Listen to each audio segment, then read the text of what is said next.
camarades peuple d'Afrique, peuple de Côte d'Ivoire, citoyens du monde, mes chers frères et sœurs, peuple de l'Iptako groupement, frère, Yoromani, l'heure est grave. Les gens là, ils ont détourné tous les jetons de la Côte d'Ivoire, les caisses sont vides, il n'y a plus l'argent, Waribana. Ça, c'est Bruno Nabagné Kone, le mari de la nièce de Drama Ouattara, ministre de l'agriculture du pouvoir dramanistanais. Il dit qu'il n'y a plus l'argent dans les caisses. Il ne peut plus acheter le cacao qui est stocké dans les magasins des paysans. Et bientôt, la Côte d'Ivoire va déclarer faillite. Camarades d'Afrique, je vous invite à l'écouter. Et Baokolé va décortiquer aisément et tranquillement et normalement. On est parti chez camarades d'Afrique. Donc je ne vais pas m'attarder sur ce point. Il y a eu des incompréhensions. Les incompréhensions ont été levées à travers les quotas privés, puisque c'est comme ça que vous les avez appelés, qui ont été retirés des 100 000 tonnes. Cela a libéré de la marge pour enlever tout le stock. D'accord. Inventorié, tout le stock inventorié dans la période du 16 au 20 janvier. Inventorié, mais qui n'était pas encore enlevé. Là, quoi? Tout le stock inventorié a été enlevé. Les 100 000 tonnes de cacao là, planteurs, ils ont enlevé. Toi qui m'écoutes là, toi planteur là, ils ont enlevé ton cacao. Toi président de coopérative là, ils ont enlevé ton cacao. Hein? Bruno Nabagné dit il a tout enlevé. Hein? Mais on continue, écoutez. Aussi, l'autre difficulté qu'il ne faut pas vous cacher, c'est que beaucoup de spéculateurs étaient rentrés dans cette affaire-là. D'accord. Nous le savons, vous le savez. On a acheté du cacao à des prix, à certains prix, en espérant justement pouvoir le faire enlever à 2800. Ça aussi, vous le savez, nous le savons. Mais si on veut traiter tout ce cacao-là, c'est toutes les réserves qui partiront. On va s'appauvrir définitivement, on va s'enlever toute capacité à pouvoir réagir demain en cas de crise. Donc je salue... Quoi? Donc, cacao qui est stocké dans les coopératives, là, dans les magasins des coopératives, là, si on enlève tout, le pouvoir n'aura plus l'argent pour faire face à d'éventuelles crises à venir. On va s'appauvrir. On n'aura plus d'argent. Quoi? 280 milliards. Vous n'avez pas 280 milliards. Frère, on continue.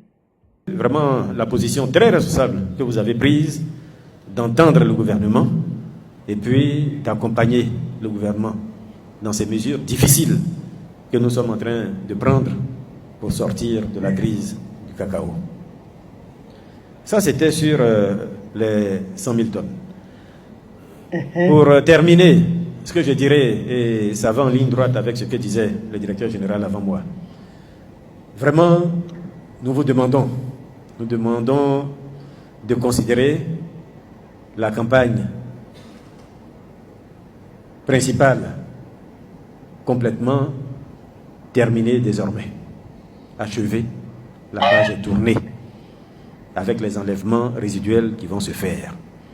Rentrons résolument et définitivement dans la campagne intermédiaire et commençons à organiser la campagne principale prochaine 2026-2027.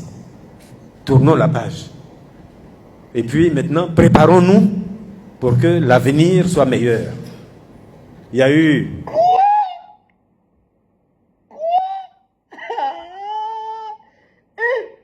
Donc, cacao qui est stocké dans les magasins des gens là, c'est fini comme ça.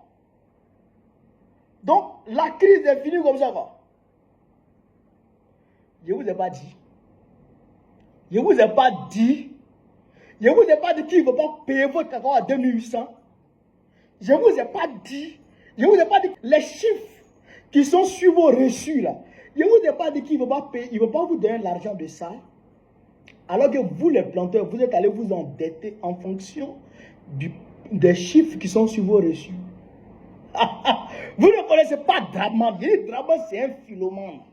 Quand on dit philomane, là, c'est les marmailleurs, les voleurs, les escrocs. Draman Ouattara que vous voyez, c'est un ancien coupeur de route, je vous l'ai dit. Mais les planteurs ne m'ont pas compris. Et jusqu'à présent, ils pensent que ceux-là vont avoir l'argent. Ils n'ont plus l'argent. Ils ont tout détourné. Ils ont volé tout le jeton. Lui qui est là, comme ça, Bruno Nabagné Kodé, et la maison à Neuilly-sur-Marne, en France, à Paris, en région parisienne, et la maison à Neuilly-sur-Marne. Ils ont maison à Marseille. Ils ont maison en Suisse. Ils ont volé le jeton. Frère, vous avez entendu? L'État de Côte d'Ivoire n'a plus l'argent pour payer le cacao. Et ils disent que oui, il y a des gens qui ont acheté le cacao et qui ont fait de la spéculation, qui ont acheté le cacao à un certain prix et qui attendaient qu'on vienne enlever à 2800. Mais ils ont acheté le cacao à Côte d'Ivoire à 1500. Toi, tu as dit c'est 2800. Ils n'ont pas fait comment? Ils n'ont pas fait comment? Ils vont attendre que tu viennes enlever. C'est le cacao de Côte d'Ivoire qu'ils ont acheté. C'est leur business, c'est leur travail. Mais c'est un truc de malade. C'est-à-dire qu'ils n'ont plus l'argent en fait. Ils n'ont plus d'argent. Et ils disent que la campagne est finie. Et ils disent que non, la crise est finie. Donc la campagne principale là, est déjà finie. Donc maintenant, il faut passer à la petite traite. La grande traite est finie. Il faut rentrer dans la petite traite. Donc tout le cacao que vous avez en stock là-bas là, sera considéré comme cacao de petite traite. Tout le cacao que vous avez en stock sera considéré comme cacao de petite traite. Donc, si vous allez vous coucher, couchez-vous. Si vous allez vous lever, levez-vous. En tout cas, nous, on fait ce qu'on peut. Voici le problème de la Côte d'Ivoire. Le problème du cacao de Côte d'Ivoire, le voici. Loïc Folorou, le fils de la française, le fils de la femme blanche de Draman Ouattara. Loïc Folorou, il est français. Le voici. C'est lui là qui est le véritable problème du cacao de Côte d'Ivoire. Si vous voulez vous lever, levez-vous. Si vous ne voulez pas vous lever, restez assis. En tout cas, moi, j'aurais fait ce que j'avais à faire. Nous, on aura fait ce qu'on avait à faire. Voilà ce que je voulais vous dire. Sur ce, vive l'Afrique libre, vive le panafricanisme, vive les blancs panafricains, vive l'AES. Je vais vous présenter très prochainement. Et Inch'Allah, on est ensemble.